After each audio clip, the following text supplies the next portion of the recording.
안녕하세요. 여배우의 북나잇입니다. 오늘 읽어볼 책은 성공하는 사람은 화술이 다르다 입니다. 저자는 김양호, 출판사는 비전 코리아입니다. 자, 그럼 북나잇 시작합니다. 인간은 말로써 생활한다. 인간은 언어적 동물이다. 이 지구상에는 약 200만 종류의 생물이 살고 있다고 한다.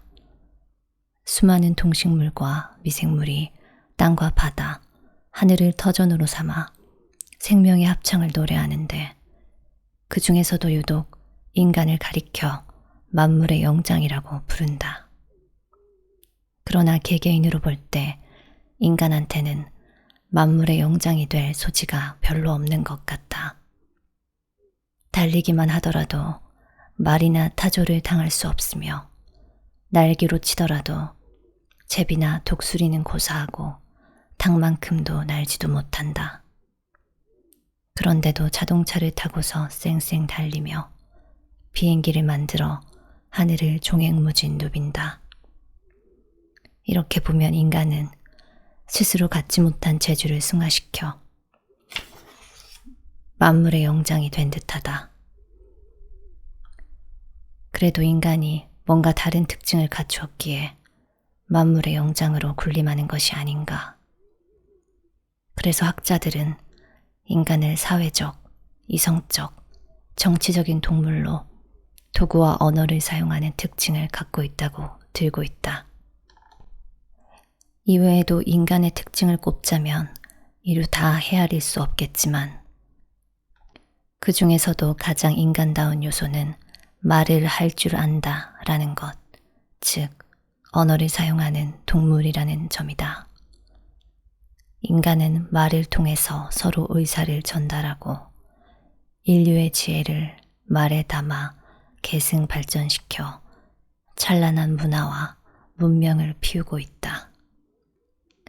말이 없는 가정생활, 말이 없는 학교생활, 말이 없는 직장생활, 말이 없는 비즈니스는 애당초에 생각할 수도 없지 않은가. 범위를 좁혀서 회사 업무만 훑어보더라도 명령, 보고, 회의, 상담 등 어느 것 하나 말과 관계되지 않은 것은 없다. 회사의 업무 활동은 모두가 언어 활동이라고 해도 과언이 아니다. 현대사회에서 말은 자기 표현의 무기이고 인간관계의 열쇠이며 비즈니스에서는 돈과도 직결된다. 인간은 항상 말을 한다.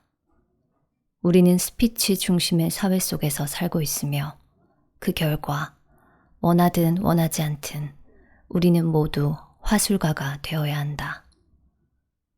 당신이 모임에 나가 한쪽 구석에 말없이 홀로 앉아 있다면 누군가가 당신에게 말을 걸 것이다.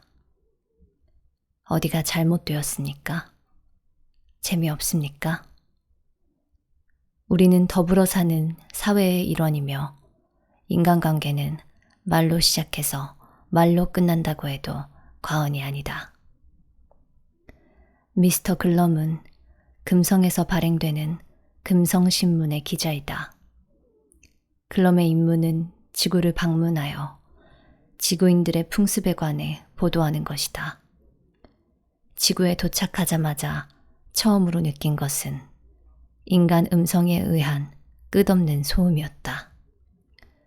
우리 금성의 법률이 요구하는 침묵과 명상의 기간은 여기에는 전혀 알려지지 않은 듯하다. 지구의 사람들은 항상 말을 한다. 어떤 때는 아무도 듣는 사람이 없는 것 같은데도 공공장소에서 남자와 여자가 제각기 말을 하고 있는 모습도 눈에 띈다. 이 호기심 나는 상황을 알아본 결과 그들은 자기 자신들이 말하는 것을 들으려고 말을 하고 있다는 것을 알게 되었다. 그들에게 무엇을 말하고 있느냐라고 물으니 아무것도 아니다 라고 대답했다. 여기에는 또 여러 곳에서 말해진 많은 것들을 모아 신문과 책으로 발간하는 이상한 장면이 눈에 띈다. 그런 식으로 널리 읽히지 않으면 사람들은 이야기하느라고 바빠 독서를 많이 할 수 없기 때문이라고 한다. 이 이야기는 인간과 인간의 상징이라는 프링글슨의 저서에 나오는 스피치 극장의 일부분이다. 이 책에서 미스터 글럼은 지구에 사는 인간은 말을 너무 많이 한다 라고 했다.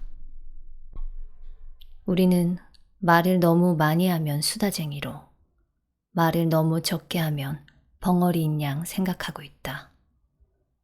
그러나 필요할 때 필요한 만큼만 말을 한다면 찬사를 받을 것이다. 당신은 얼마만큼 말을 하며 당신의 스피치 능력은 어느 정도나 될까?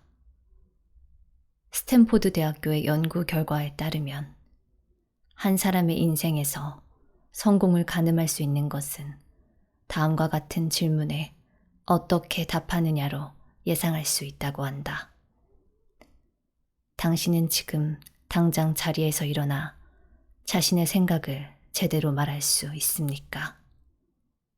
대부분의 사람은 말도 안 돼, 난 못해 라고 대답할 것이다. 입이 아닌 온몸으로 말하라. 그렇다면 어떻게 말하는 것이 효과적일까? 그 기법에 들어가기 전에 커뮤니케이션의 효과에 대해서 알아보자. 미국의 커뮤니케이션 학자 엘버트 메라비아는 커뮤니케이션의 효과에 대한 조사에서 단어 표현이 7%, 음성 표현이 38%, 신체 표현이 55%로 설명했다. 같은 내용의 말을 단어 표현만 달리했을 경우에는 불과 7%밖에 효과가 좌우되지 않는다는 것이다. 예를 들어 식사하세요, 진지 잡수세요 등의 말은 모두가 밥 먹어라는 뜻이 아닌가? 다음은 음성 표현을 어떻게 했느냐에 따라서 38%의 효과가 달라진다는 것이다. 가령 미안합니다 라는 말도 억양을 어디다 두느냐, 어미 처리를 어떻게 하느냐에 따라서 받아들이는 사람의 기분이 확 달라진다. 우리는 자기의 입술로 자기라는 이력서를 하루에도 수십 번씩 쓰고 있다. 아침부터 저녁까지 신경질적인 음성으로 말해보라. 저 친구 못 먹을 걸 먹었나? 왜 저렇게 신경질이야? 사흘 동안만 계속하면 신경질파라는 낙인이 찍힐 것이다. 또 교만하거나 퉁명스러운 어조로 말해보라. 건방진 놈, 밥맛 없는 놈이야. 반대로 상냥하고 부드러운 음성으로 말해보자. 좋은 사람이야. 세련됐어. 틀림없이 호감받는 사람이 될 것이다. 신체 표현이 커뮤니케이션의 효과를 55%나 좌우한다는 것은 어떤 이유에서일까? 상대는 귀로 나의 말을 들으며 눈으로는 나의 시선, 표정, 행동, 자세 등 일거일동을 관찰하면서 성의가 있느냐 없느냐, 이 말이 진실인가 거짓인가, 세련되었느냐 촌스러우냐를 판단하기 때문이다. 아무리 그럴듯한 말이라도 언행일치가 되지 않으면 결코 신뢰를 얻지 못하는 법이다. 따라서 단순한 말장난이나 입놀림만이 아닌 온몸으로 말을 해야 한다. 누구에게나 호감받는 1, 2, 3 화법. 현대는 대화의 시대, 설득의 시대이다. 우리 주위에는 일방적인 주장만을 일삼는 사람도 있고, 입만 열었다 하면 장광설로 질리게 하는 사람, 할 말을 못하고 벙어리 냉가슴을 앓는 사람 등 대화의 방법을 알지 못하는 사람이 많다.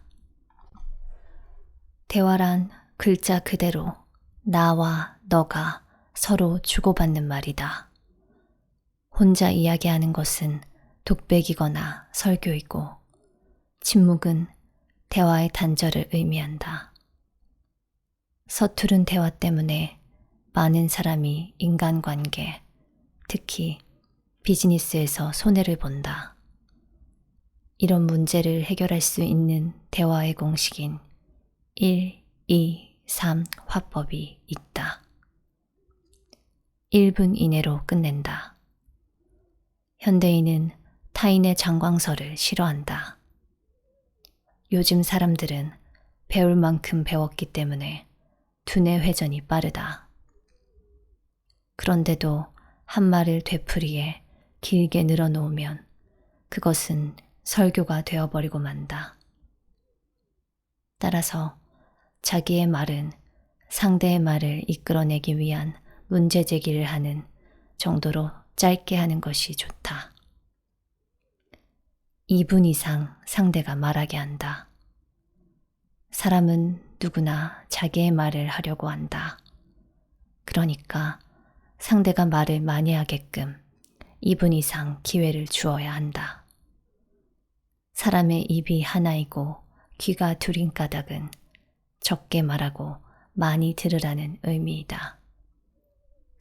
이제까지의 대화법은 상대와 12분쯤 대화를 할 경우 내가 설명하는 처지이니까 10분 정도 말하고 내 말에 대해서 어떻게 생각하는가를 상대에게 2분간만 말하게 하자. 이렇게 생각하지 않았는가? 혼자서 10분 동안을 말하려 하니까 화제 선택이나 말솜씨가 문제될 뿐만 아니라 상대는 10분씩이나 일방적으로 들어야 하기 때문에 하품이 나오게 마련이다. 3번 이상 긍정의 맞장구를 친다.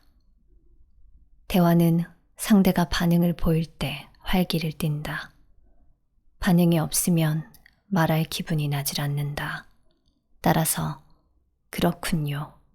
그래서요. 어머. 어쩌면 저도요. 등의 말로 3번 이상 맞장구를 치면 상대는 더욱 신이 나서 말하게 된다. 1, 2, 3 화법은 보통 3분 대화법이라고 한다.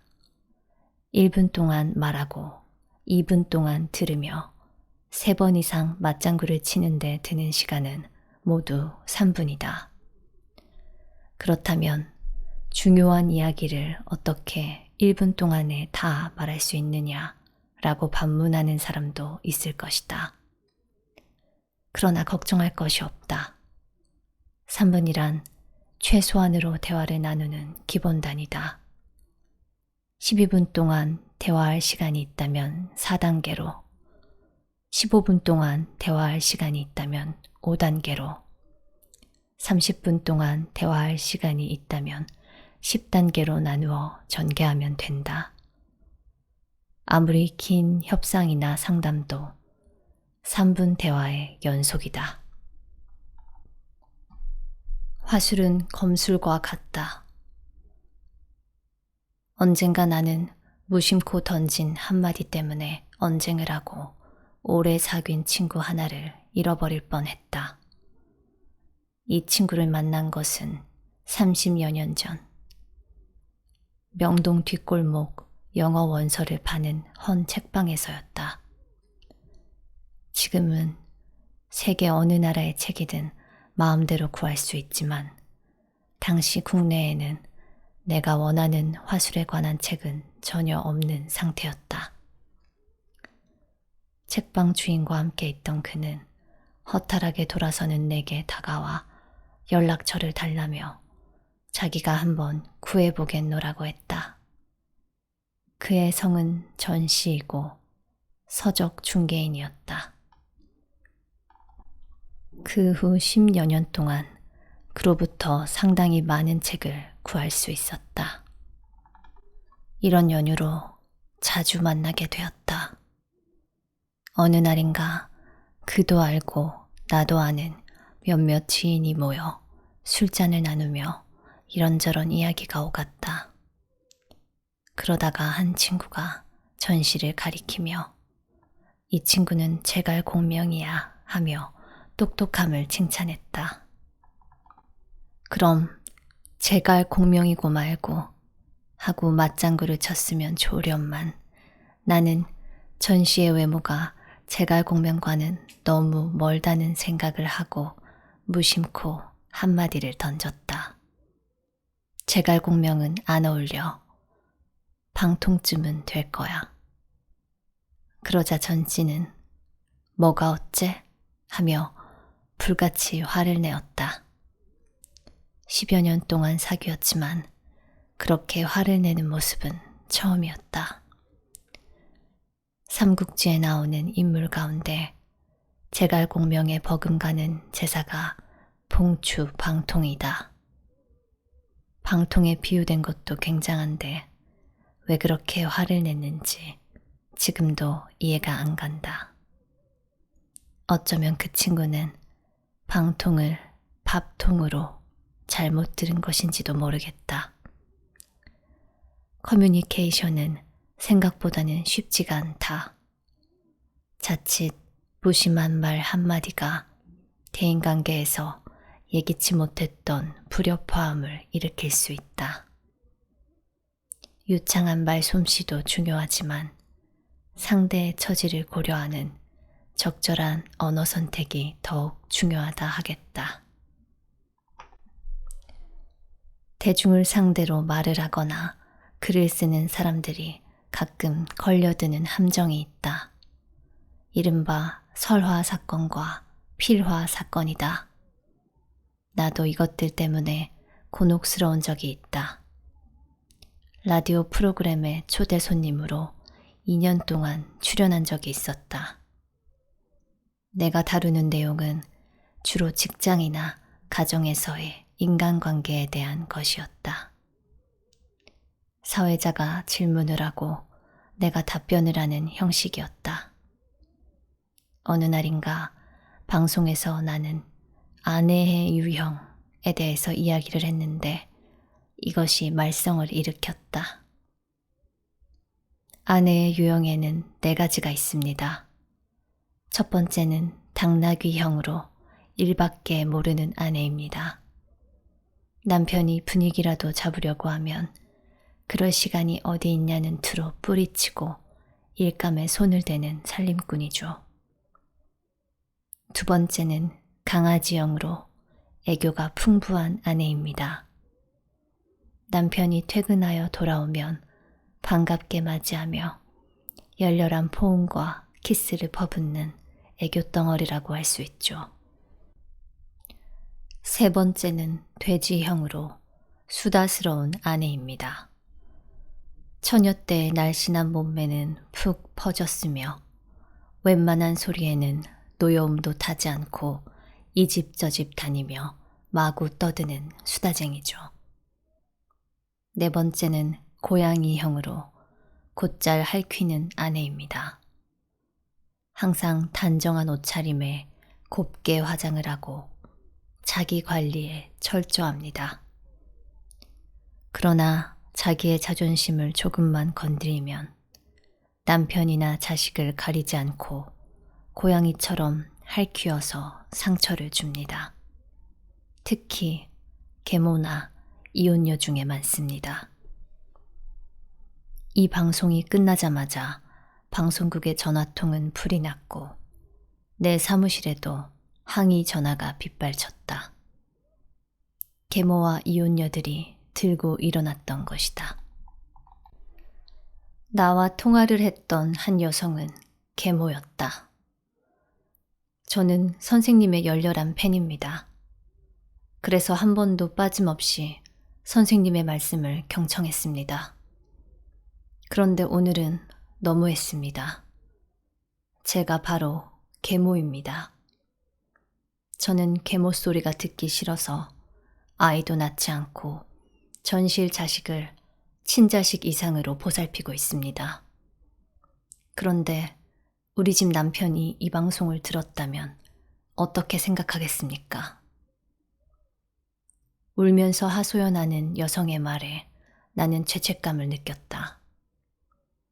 재미있게 표현하고자 한 것이 상처 입은 여성들의 상처를 더 아프게 했으니 실수도 이런 실수가 어디 있겠는가. 말의 실수는 자책만으로 끝나지 않는다. 다음 날 방송에서 사회자가 사과를 했고 닷새 후인가 모 일간지 독자 투고란에 내 이야기가 글로 옮겨졌다. 그리고 세상에 어디 비유할 데가 없어서 사람을 동물에다 비유하느냐라는 항변이었다. 그러나 동물에 비유한 것이 문제가 아니라 계모나 이혼녀 중에 많다라는 특정인에게 상처를 주었다는 것이 문제였다. 그 후 나는 강의를 하거나 글을 쓸 때 무척 조심을 하고 있다. 특정인 그 중에서도 상처받기 쉬운 사람들에 대한 평을 삼가자는 것이다. 그런데 뜻하지 않은 피라 사건이 또 터졌다. 어느 날인가 호텔에서 강의를 마치고 나오는데 한 주간지 기자가 인터뷰를 요청했다. 사진 기자와 함께 나타난 기자는 기세등등하게 내게 물었다. 오늘 아침 신문에 난 기사에 대해서 어떻게 생각하십니까? 신문에 뭐가 났습니까? 난 그 신문을 보지 못했는데요. 사연인즉 내무부 지도과에서 공무원들에게 주민들과 대화를 잘 하라는 지시를 내리자 일선 공무원들이 지침서를 요구했단다. 그래서 내가 쓴 대화의 심리작전에서 150가지 법칙 중 내용은 생략한 채 제목만 정리해서 배포했다고 한다. 그중 거절의 기법이 문제가 되었던 것이다. 저자의 허락도 없이 대한민국 정부 기관에서 책 내용을 무단으로 배포하는 것도 위법이지만 베껴도 요령껏 할 것이지 주민들과의 대화 지침서에 거짓말을 하려거든 큰 거짓말을 하라 라는 히틀러의 작전과 실증이 난 여자는 생리적 결함을 지적하라 라는 것 등을 그대로 옮겼으니 말썽이 날 수밖에 없었다. 언론에 기사가 실리자 당황한 담당 공무원이 베꼈다는 소리를 하지 않고 내무부 행정연수원에 강의를 나오는 김양호 원장의 글이라고 말했던 모양이다. 그러자 신문사는 내게 확인도 하지 않고 사설까지 합쳐 3번이나 기사화해 나를 매도하였다. 다른 신문들과 TV 뉴스까지 그 기사를 재인용하여 뒤질세라 보도를 하였다. 나는 졸지에 억울한 누명을 썼으나 거대한 언론사들을 상대로 싸울 수도 없었다. 생각 같아서는 내무부 장관을 상대로 저작권 침해에 대한 소송을 제기하고도 싶었지만 장관이 또 무슨 죄가 있는가. 결국 이 문제는 내무부 장관이 국회에 출석하여 일반 상업용 도서를 잘못 옮겨서 무리를 일으킨 것에 사과를 드립니다로 끝났지만 내 명예는 땅에 떨어질 대로 떨어진 뒤였다. 다행히 나를 취재한 주간지 기자가 전후 사정을 알고 올바르게 정정 보도를 해주었다. 설화 사건으로 본의 아니게 남에게 상처도 주었고 필화 사건으로 크나큰 상처를 입기도 한 셈이다. 화술은 검술과 같다. 검술을 익혀 사람을 살리는 데 쓰면 생명의 기술이 되고 사람을 죽이는 데 쓰면 살인의 기술이 되듯이 화술을 익혀 선용하면 자신과 타인이 함께 승리하는 성공의 힘이 되지만 악용하면 남에게 피해를 주고 끝내 자신도 패하는 결과를 가져온다. 훌륭한 화술가는 만들어진다. 고대 그리스의 웅변가 데모스테네스는 선천적으로 스피치에 소질이 있었던 것은 아니다. 데모스테네스는 심각하리만큼 말을 더듬었다. 그뿐 아니라 정확하게 발음할 수 없는 단어도 있었고 폐가 약해 긴 음절이나 문장을 한꺼번에 말할 수가 없어 말하는 중간마다 숨을 쉬지 않으면 안 될 정도였다고 한다. 데모스테네스는 수공업을 경영하는 부유한 집안에서 태어났으나 7살 때 부모를 잃고 부모의 유산마저 후견인이 가로채는 비운을 겪었다. 성인이 된 데모스테네스는 부모의 유산을 가로챈 후견인을 상대로 재판을 하기 위해서 당대의 유명한 웅변가 이사이오스에게 수사법을 배웠다. 이후 데모스테네스는 재판에 승소하게 되는데 그것이 계기가 되어 변론술의 교수로 입신양면하고 아테네를 좌지우지하는 정치가로 발돋움한다. 데모스테네스가 말더듬이에서 벗어나 뛰어난 화술가로 재판에 이기고 위대한 웅변가가 되기까지는 끊임없는 노력이 있었기에 가능했다.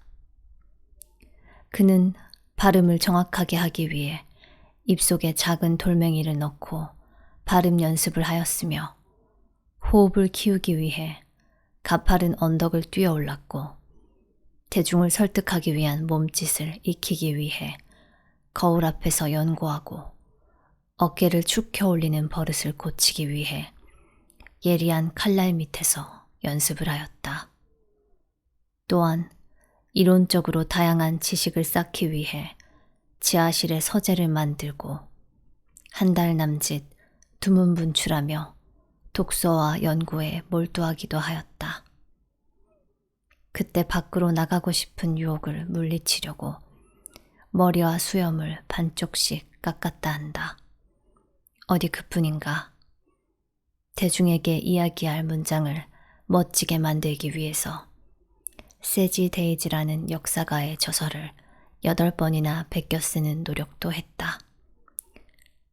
세상에 노력해서 안 되는 일은 없다. 어린 시절 말더듬이었던 데모스테네스가 이와 같이 끈질긴 노력으로 웅변가가 되었다면 우리도 뛰어난 화술가가 될 수 있다. 설득의 상대 가운데 가장 어려운 사람은 역시 최고 지도자이다. 그가 지닌 막강한 힘 때문에 설득에 성공하면 큰 이득이 있을 수 있지만 설득에 실패하면 자칫 지위나 생명까지도 위험해질 수 있기 때문이다. 동양 역사상 최고 지도자 설득이 가장 성행했던 시절은 중국 춘추 전국 시대이다. 그 시대에는 많은 세객들이 출세를 하기 위해 절대 권력자인 군주를 설득하고 다녔다. 그 성패 여부에 따라 본인의 입신 출세와 부귀영화는 물론 한 나라의 흥망성쇠마저 좌우되곤 했다. 오늘날 전제 군주는 없어졌지만 대통령을 비롯하여 정당의 총재 그리고 각 기업의 총수 등 실질적으로 군주 이상의 막강한 파워를 가진 최고 지도자는 더 많이 존재한다고 볼 수 있다. 그렇다면 이들 최고 지도자들을 설득하는 데 필요한 조건은 무엇인가를 먼저 알아보자. 전국 시대의 사상가 한비자는 당대에 손꼽히는 정치가이며 법률가로 그의 부국 강병책은 너무도 유명하다. 비록 말재주에는 약했으나 뛰어난 문장력을 갖고 있는 한비자는 자신이 쓴 문장 55편을 모아 한비자를 편찬했다. 이 책에서 한비자는 말의 중요성을 인식하고 설란 편을 실었는데 군주를 설득하는 데 어려움을 다음과 같이 이야기하고 있다. 군주를 설득하는 데 있어 큰 어려움은 군주에게 충분히 설명할 만한 지혜를 습득하는 어려움이 아니고 자신의 의견을 명확하게 표현할 정도의 변설도 아니며 자유자재로 대담하게 말할 정도의 담력을 기르기가 어렵다는 것도 아니다. 그것은 군주의 마음을 헤아려 그가 과연 하고 수긍하도록 설명을 적합하게 해야 한다는 점이다. 사람을 설득하기 위해서는 지력, 변설, 담력의 세 가지 조건이 필요하다. 그러나 무엇보다 더 중요한 것은 상대의 마음을 헤아려 원하는 것을 알아내는 간파력이라는 것이다. 상대가 원하는 방법으로 대하라. 한비자는 최고 지도자인 군주를 설득할 때의 주의사항을 다음과 같이 가르치고 있다. 도덕적으로 강한 허영심의 소유자인 군주는 고결한 명성을 얻고자 하는데 그에게 행복과 이익만을 설명하는 사람은 군주로부터 이상이 낮아 품위가 없어 보이기 때문에 남의 마음마저 비천하다고 해석하고 있는 사람이라고 생각되어 반드시 버림을 받게 될 것이다.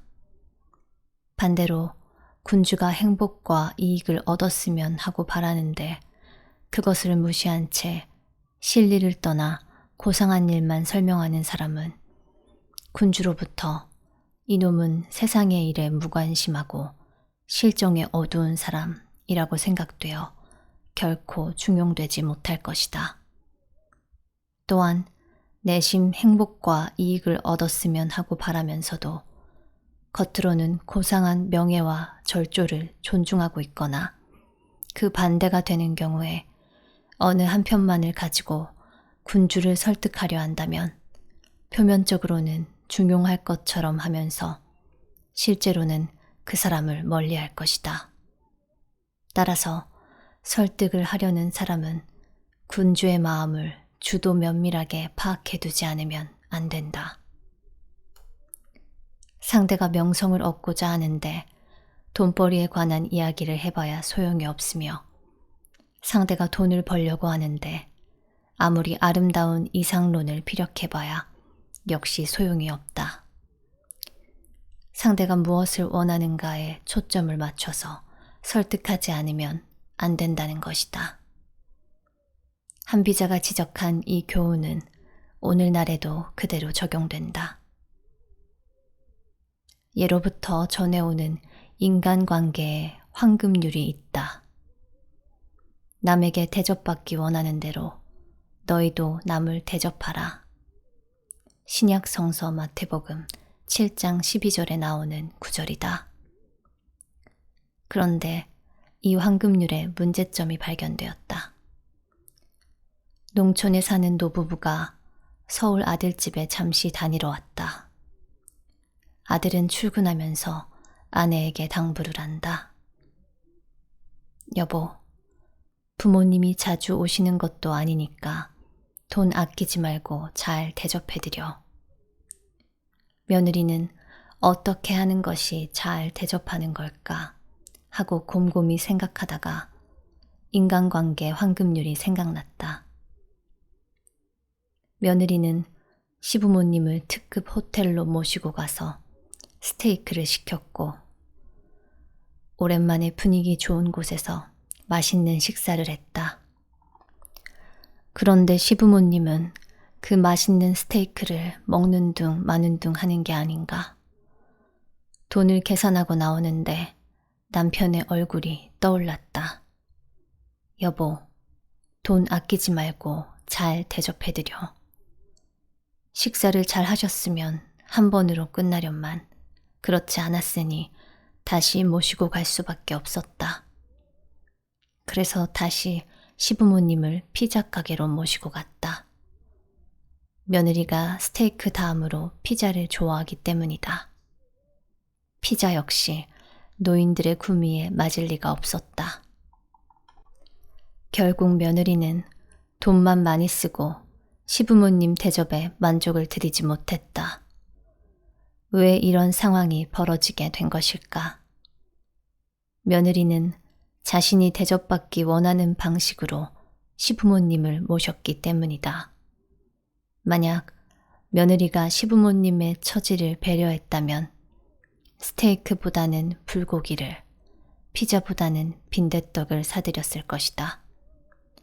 그랬다면 돈도 절약할 수 있었고 시부모님도 만족시켜 드렸을 텐데 자기가 원하는 방식으로만 대접하다 보니 이런 웃지 못할 결과를 가져온 것이다.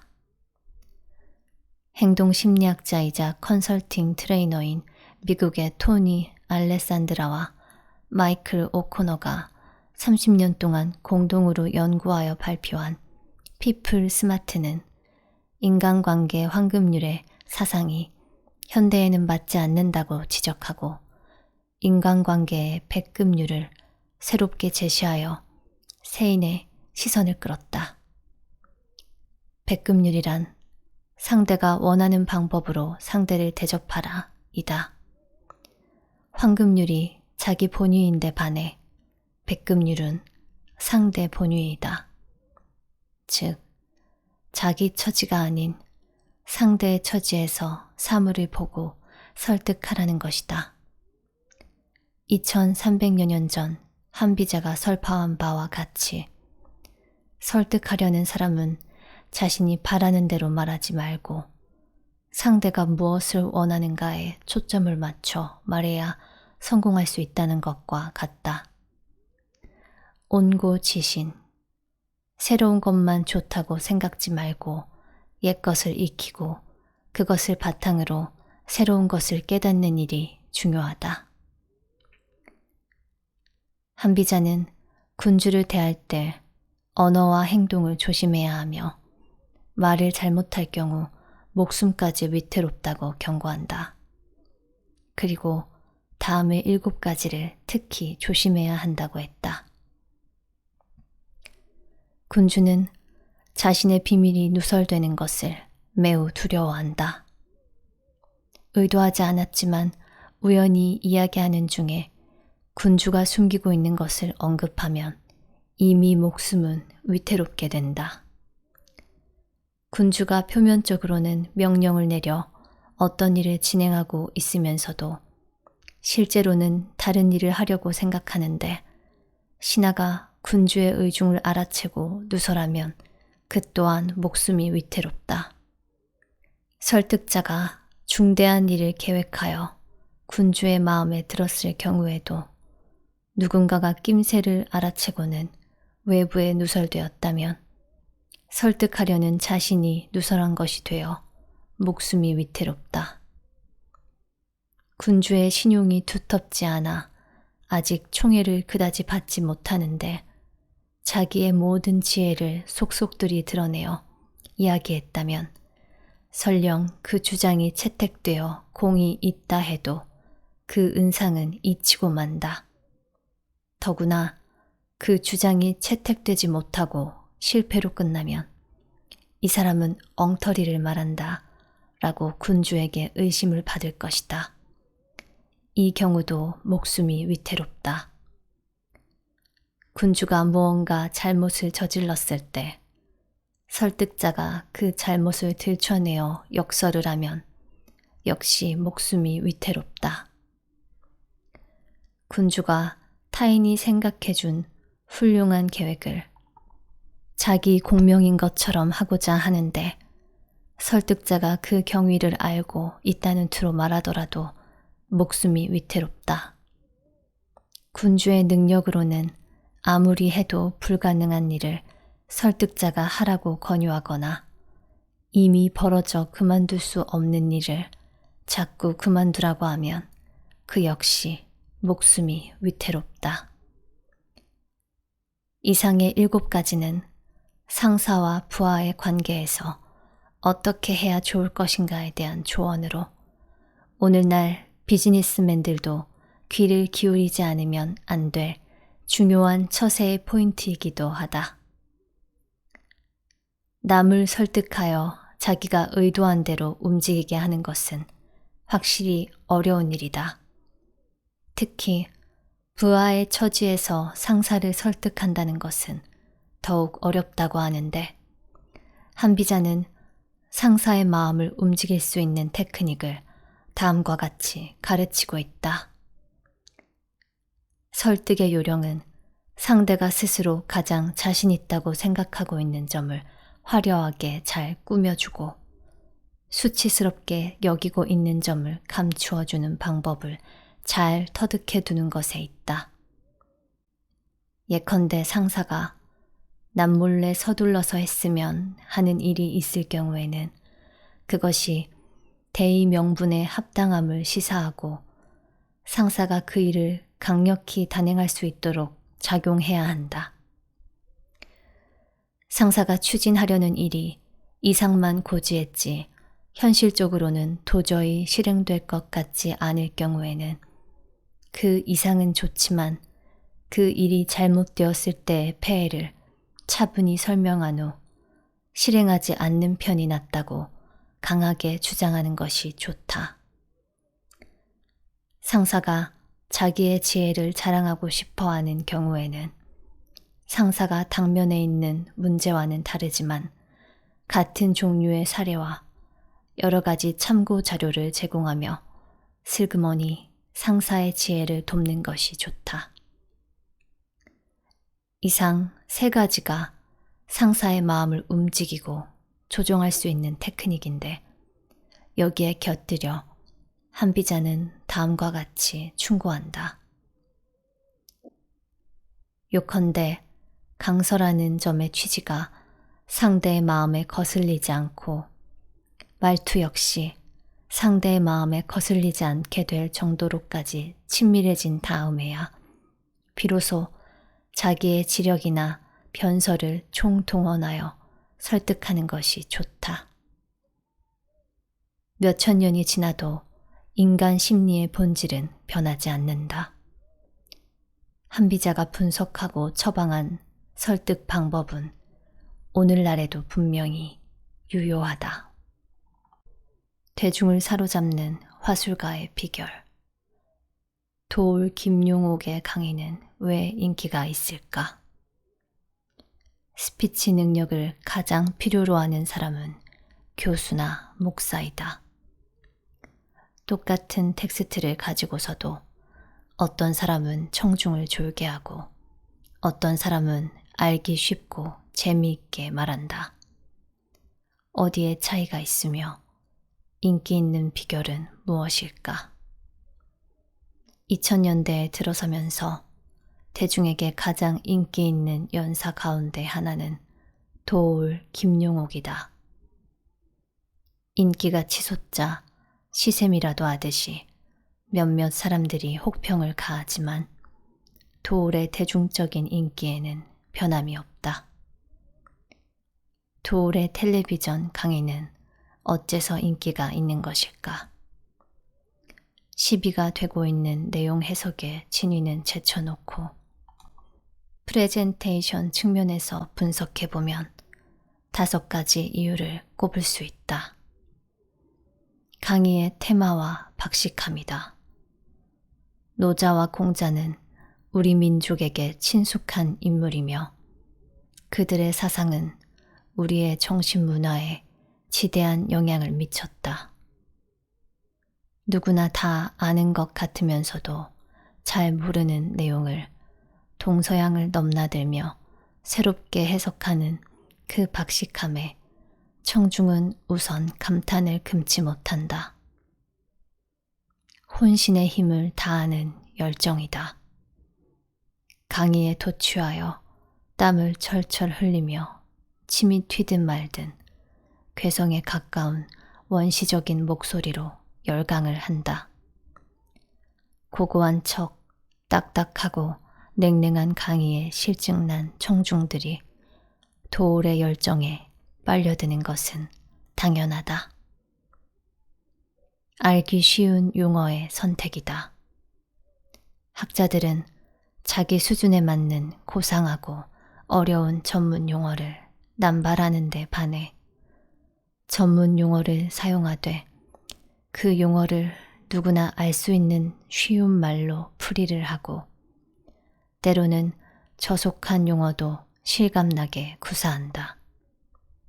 이 점에 대해서 학자의 품위를 떨어뜨린다고 눈살을 찌푸리는 지식인도 있으나 일반 대중은 친근감을 느낀다. 뛰어난 연출력과 연기력이다. 우선 도전적인 삭발에다 중국식 의복이나 한복 두루마기가 눈길을 끈다. 테마와 잘 어울리는 의복이면서도 수강자들에게 신선감을 준다. 그리고 강의에 흥미를 주기 위해서 사이사이에 들러리를 세운다. 게다가 골리앗처럼 막강한 권력을 가진 정치계나 언론에 대항하는 다윗 같은 모습은 소시민으로 하여금 통쾌감마저 느끼게 한다. 학력과 경력 등 화려한 배경이다. 도울의 학력을 보면 미국의 하버드 대학교, 일본의 도쿄 대학교, 그리고 대만 대학교 등에서 유학을 하고 박사 학위를 받았다.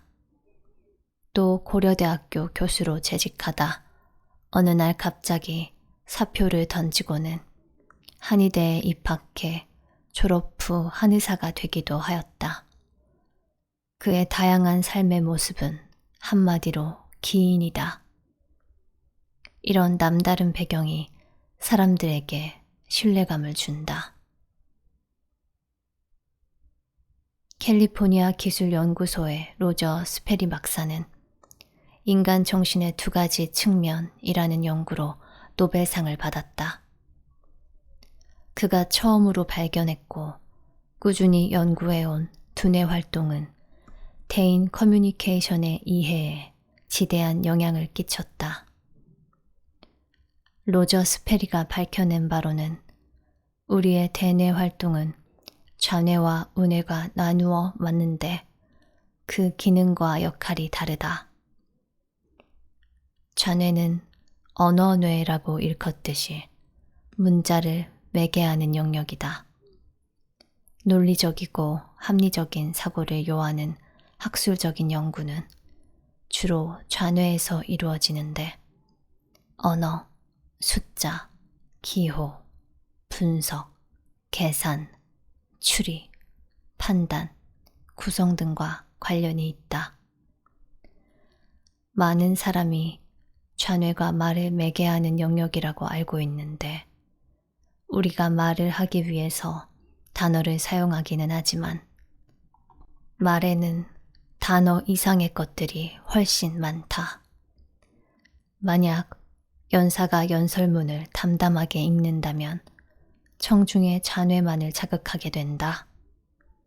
청중은 좌뇌뿐만 아니라 우뇌로도 경청을 하고 있는데 좌뇌만을 자극하는 것은 전체 뇌의 작용을 놓쳐버리는 셈이다. 우뇌는 이미지뇌라고 하여 종합하는 기능이 있다. 우뇌는 음악, 그림, 색채, 감정, 창조 등 개인이 행하는 모든 활동을 판단하고 결정한다. 우뇌의 문자 기억 용량은 좌뇌의 100만 배나 된다고 한다. 청중은 모든 자극에 대해 열려 있으며 모든 감각들을 작용시키고 있다. 즉, 듣고, 보고, 냄새를 맡으며 내부적인 자극을 받고 있다. 또한 배가 고프거나 포만감을 느끼거나 화를 내거나 평화로운 상태일 수도 있다. 연사로서 우리는 연설의 내용과 함께 수백 가지 자극을 전달하고 있는 것이다. 운회는 신시사이저와 같다. 수많은 자극을 느끼게 하고 끊임없이 자극을 주입시키는 작용을 한다. 그렇다면 대인 커뮤니케이션을 효율적으로 하기 위해서는 좌뇌를 통해서 논리적으로 내용을 구성하되 시각, 청각, 촉각, 후각, 미각의 오감을 최대한으로 활용하여 이미지화시켜서 표현해야 한다. 그 이유는 청중은 주로 운회를 이용하여 연사의 말을 받아들이기 때문이다. 당신은 남의 말에 얼마나 주의를 기울이는가? 대부분의 사람은 남의 말에 주의를 집중하지 않는 것 같다. 특히 어린이들은 집중력이 부족해 가만히 있지를 못한다. 어린이가 주의를 집중하는 시간은 불과 6초밖에 안 된다. 나는 성인들에게 스피치를 하니까 어린이들과는 달리 내 말에 상당히 오랫동안 집중할 수 있을 거야.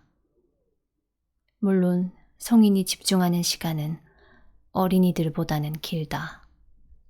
그러나 그렇게 많이 길지는 않다. 성인이 주의를 집중하는 시간은 8초라고 한다. 어린이보다 불과 2초가 더 길 뿐이다. 이것은 화자인 당신에게 무엇을 시사하는 것일까? 스피치에 성공하려면 청중이 오랫동안 화자의 메시지에 충분히 귀를 기울이도록 할 방법을 찾아내야 한다는 것이다. 아무리 금과 옥조와 같은 내용의 말을 하더라도 청중의 주의를 끌지 못한다면 아무 소용이 없다. 청중의 주의를 끄는 기술 8가지가 있다.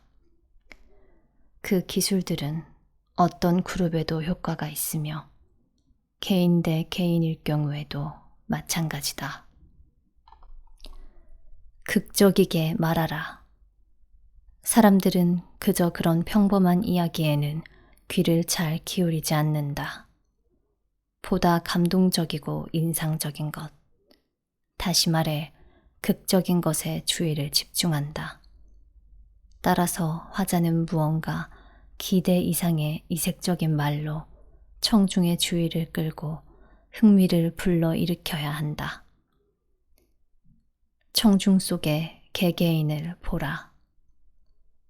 허공을 쳐다보거나 청중을 건성으로 훑어보며 말하는 화자가 있다. 그러나 청중은 한 사람 한 사람 개개인이 모인 집단이며 그들 각자는 화자가 자기에게 말해주기를 바란다. 따라서 당신의 스피치가 성공하기를 바란다면 청중 속의 개개인들을 최소한 3초에서 5초 정도 바라봄으로써 친근감을 갖도록 해야 한다. 청중을 향해서 움직여라. 장승처럼 연단에 붙어 있지만 말고 청중 속의 개개인들을 향해 움직여야 한다. 연단의 좌우 또는 앞뒤로 움직이거나 더 나아가 청중 속의 개인에게 접근하는 것도 시도해 볼 만하다. 시각적 보조 수단을 이용하라. 가능하다면 사진이나 실물, 모형 등의 시각적 자료를 활용하는 것이 좋다.